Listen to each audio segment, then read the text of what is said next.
Hi, and welcome back to this week's Parshat share on Sefer Maayan, Beit Hashoeva. In Parshat Bo, we are introduced to the very first mitzvah given to the Jewish people, the mitzvah of HaChodesh Hazeh Lachem Rosh Chodashim, the mitzvah of Kiddush HaChodesh, of sanctifying the new months, of sanctifying that very first month, the month of Nisan, and every month thereafter.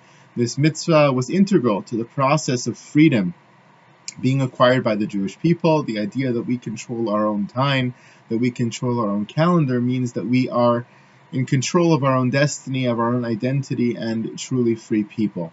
Rav Schwab has an interesting comment on this pasuk, which really has very little to do with the pasuk or the mitzvah, but rather with a Gemara that makes reference to this pasuk. And while the Gemara and this piece from Rav Schwab doesn't really speak to the nature of the mitzvah or its importance as the first mitzvah given to the Jewish people, it does have broader relevance to us in general, and also broader relevance to the story of Yetzias Mitzrayim and to the nature of Jewish worship that the Jewish people were engaged in, and of course the pathway that they were following towards Har Sinai and Kabbalah HaTorah. The Gemara in Shabbos tells the following story about Rabbi Elazar ben Arach.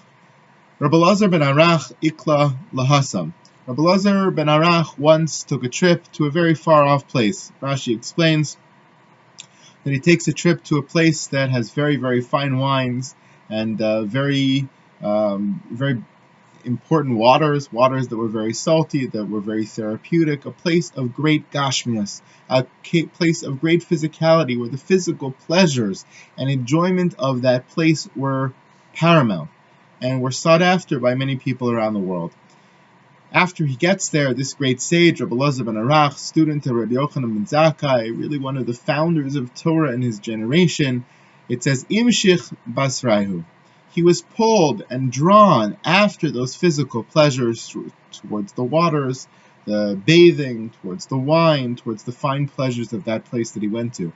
And because he was so drawn after those pleasures, Iakar Talmudeh, his entire learning, all his memory of Torah and of study was uprooted from him. Very sad story, very shocking story. Of course, somewhat of a hyperbolic story. Not sure if the Gemara is meant to be taken 100% literally, that he went there and he forgot all of his Torah. But the Gemara is trying to make a certain point, and we'll see what the point is as we finish the story. But right now, the Gemara is trying to draw this story in very black and white terms. He was a great sage who was involved not in the mundane physicality of the world, but in spirituality. He somehow goes to a place of great physicality. The great physicality sucks away his Torah, his spirituality, his learning, and he forgets it all. That's a simple equation that the story is drawing, oversimplified equation that the story is drawing. Ki Hadar, when he comes back, he eventually returns to his home. Asa, Kam Lamikre B'Safra, he gets up to learn, to lean from the Torah, Shabbos, Parshat Bo. And he's about to reach the pasuk of the first mitzvah given to Jewish people. Chodesh Hazeh Lachem Rosh Chodashim. This is the first month of the year. Amar HaCheresh Haya Libam. He can't even read the simple words of the pasuk. HaChodesh Hazeh Lachem. He mixes up the letters. Instead of HaChodesh, he says HaCheresh. The dalet is switched out for a resh. Instead of Hazeh, he says Haya, switching the zayin for a yud. Instead of Lachem, he switches out the chaf for a beis, libam, hacheresh haya libam. Instead of reading the pasuk, this is the first month given to you, he reads it, hacheresh haya libam, that your heart became mute, mixing up all the letters. Ba'u rabbanan rachme alai, v'hadar talmudei. The rabbis had so much compassion upon this poor individual who was a great sage of the Torah, and now, because he forgot all of his learning in this place that he went to, he couldn't even read the simplest, most basic, most fundamental pasuk in the Torah. He couldn't read it. They had a lot of compassion upon him. They davened for him, the Hadar Talmudeh, and his learning returned to him. He returned to be the great sage that he was beforehand.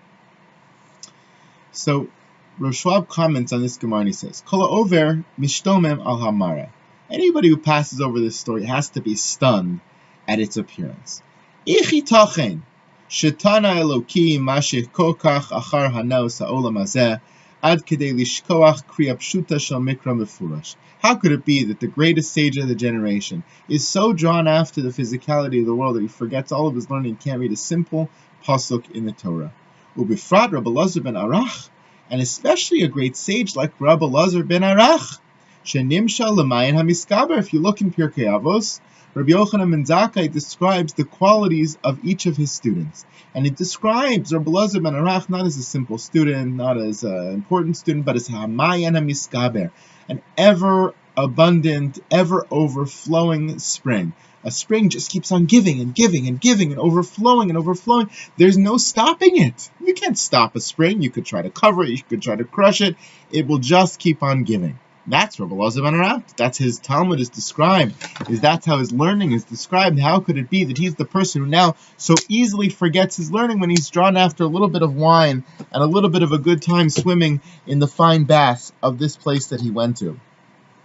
That's the question that Rav Schwab asks over here. Ulashitas Abba Shaul Sham, Imiyu Kol Chachmei Yisrael B'Kaf Muznayim, Rabbi Elazar ben Hyrkanos Afi Mahem, Rabbi Elazar ben Arach B'Kaf Shnia Machria Es Kulam. If you look further in those Mishnayos in Pirkei Avos, the Shita, the approach of Rabbi Abba Shaul over there, is that if you put all the sages of the generation, including Rabbi Elazar ben Hyrkanos, on one side of a scale, and you put Rabbi Elazar ben Arach on the other side of the scale, he would tip the scales. His Torah learning is equivalent to the learning of the entire generation. That's the type of person we're talking about. How could it be? The Gemara claims that his learning just disappeared because he was drawn after some wine and some wonderful swimming. Okay. Ubi Yoser Kasha Sharehu Hu HaOmer Havi Shakud Lilmod Torah. And after all, it's even harder to understand because it's Rabbi Elazar ben Arach who gives the advice in Pirkei Avos, telling people that they should be very diligent in their Torah study. Could it be that that's what he taught, but he didn't uphold it? No. If it's including Pirkei Avos, it was not only his teaching verbally, but it was the way he practiced as well. How could it be that he lost it all? Hine al shelas Rabbi Yochanan ben Zakkai. You have to look a little earlier in Pirkei Avos at the question that Rabbi Yochanan ben Zakkai asks. He says, Go and look. What is the proper pathway in life? What is the proper trait that a person in life should cling to? And he cites various different opinions by the sages. Rabbeinu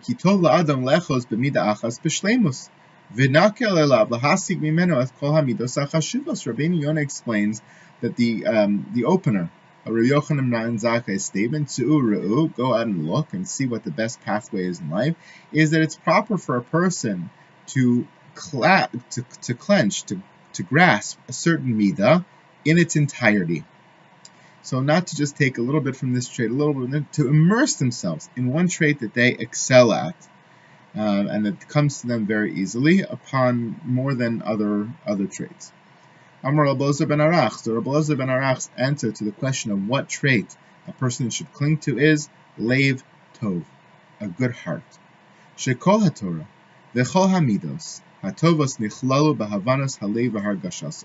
Evidently, he believes that all the traits of the Torah, all the acquisition of Torah knowledge and Torah practice and closeness to Hashem can all be sought after through this one pinhole, through this one entryway, through this one trait called Leiv Tov, a good heart. Everything is achieved through emotion. Everything is achieved through deep feeling. And Rabbi Yochanan ben Zakkai gives great accolades to Rabbi Elazar ben Arach's assessment. He says that everyone else's opinion is included in Rabbi Elazar ben Arach. When Rabbi Elazar ben Arach says Leiv Tov is the most important midah, he kind of wins out the debate. Everyone else's opinions about what midos are important are all funneled through Rabbi Elazar ben Arach. If you achieve a Leiv Tov, you've achieved it all. The most important opinion of the Mishnah. Leiv Tov. Aval b'derech zo krucha gam sakanos. Now Rav Schwab says, now we understand who Rabbi Elazar ben Arach was, what his approach was to life and to learning and to the acquisition of this trait. So on the one hand, it deepens our question. How could he be the person that forgot all of his Torah when he's given such great accolades by Rabbi Yochanan ben Zakkai? He's been Maayan HaMiskaber, he's equivalent to all the sages of the generation. The insight into learning how he lost it all is by learning his positive trait. His positive trait is he had a lot of heart. He thought the most important midah to develop in the human being is the Leiv Tov. That is the entry to all of the acquisition of Torah and of success in life. But says Rav Schwab, that was also his downfall. That was also the sakana. because latent within that great sensitivity and feeling and hergesh, where that drives all of your religious behavior, it is also a danger. Because feelings being your driver is a dangerous thing. Feelings being your driver can push you to tremendous good and open up worlds of spirituality. But feelings are also the driver to bad things, to taivos, to desires that are improper in this world. V'kevan she'akol taloi balev. And if everything is dependent on your heart, your feeling, your emotion at that time, im yipakem halev af b'pagam katan me'od, harei nevda kol malas halev. That if the heart deviates for just a second, if the heart messes up for just a moment, if the heart is flawed in the tiniest of ways, it can blow the whole deal. Everything can be lost. Shebehikanes afilu tipa achas shel hargashes taiva, harei tispatel b'chinas leiv tov shekvar einenu kulo tov. V'gorem sheispatel hakol etzel adam kevan sheyesod b'shorosh avodasu rak be'alev. If the whole basis, the whole foundation of all of your love of Torah and learning is from the leiv, then even the slightest desire can ruin that emotion and overpower that emotion and lead you in a different direction. L'chein kshehalach Rabbi Lazar ben Arach l'Purgisa l'Diomeses bal lidei sakana. When Rabbi Lazar ben Arach was these places of great physical desire, of great taiva, this man, Rabbi Lazar ben Arach, who was entirely heart, who was entirely emotion, whose emotions had always drawn him and pushed him towards HaKadosh Baruch Hu and learning, becoming the Gadol Ador. He comes to these places, and that little bit of taiva, that little bit of desire, that shemetz, that tiny hint of an aberration from the pure desire for God, suddenly crushed the entire edifice, collapsed the entire edifice of his spiritual devotion, caused him to go in an entirely different path. That's how fragile it was. The good is so good when you're all heart, but the potential for bad is so big. The sakana is so great. L'chein shehalach, when he goes to these places, he came to great danger. Sha'arei dafka etzlo, shahaita shitaso shekol haTorah va'amidos hen totzas ma'alev tov, im ken kshenimshach mashu b'mashu, achar hahana kvar nispato shleimus halev HaKadosh Baruch Hu, v'yered midechi el dechi. It was so dangerous for him because he was all heart for God. Then the moment that heart tried for a split second to desire something else, then all of a sudden there was a quick downfall, succession, one after the other, everything fell and collapsed. V'chihadar asar v'shav l'beis midrasho, ratza shuv lahatchil es avodas HaKadosh Baruch Hu b'koach halev tov lefi shitasa. So when he comes back, what's the symbolism of his return, his inability to read the pasuk Achodesh Ezer Lachem, the first mitzvah? He comes back, he wants to read about the first mitzvah of the Jewish people, to rebuild the whole structure of Torah mitzvahs in his life from scratch, from the beginning, just like the Jewish people. So he goes for that pasuk. But what comes out of his mouth? He reads, Hacheresh Haya Libam. He wanted to reignite this passion within him, but he couldn't do it until he read the pasuk and he read it wrong. He read it as Hacheresh Haya Libam, and then the rabbis pray for him, and he returns to normal and he regains all of his Talmud. The entryway to him regaining a solid path in Torah was to realize that he couldn't pronounce the first mitzvah because Hacheresh Haya Libam. Pirush, Sha'alev Nases Satum Ve'atum Legamre Mibli Choles Lekabel Shum Davar. Ba'u Rabbanu Rachmei Alei V'Hader Talmudei. His heart had become totally closed off. And when he read that, when he realized that the Chodesh Hazeh Lachem, the entry of mitzvahs, was locked, because Acheresh Haya Libam, because his heart shut down. He realized that if the entire endeavor of Torah and spirituality was dependent upon his heart, the moment there was an aberration and his heart shut down, everything was closed to him.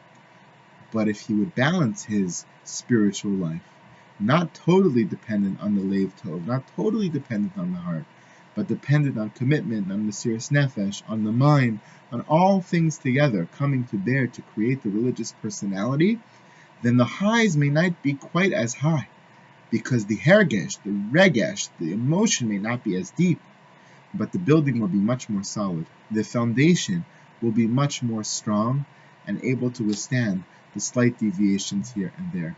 I think it's an important lesson that Rabbi Elazar ben Aruch learns in this moment, and it's being taught to us by the Gemara, based in this pasuk of HaChodesh Alachem, teaching us as the Jewish people leave Egypt, and they develop their path towards God and towards spirituality, as we contemplate how we are the inheritors of that path towards God and spirituality. We have to have obviously a combination of intellect and emotion. The intellect keeps the emotion in check, the emotion keeps the intellect in check. They both play complementary roles to keep us on the right path at the right time. There's a role for intellect to play that emotion simply can't play, and there's a role for emotion to play that intellect simply can't play. And together that winning combination can lead us to the greatest relationship with Hashem and the greatest path towards Kabbalah Satorah in the Parshios to come. Shabbat Shalom.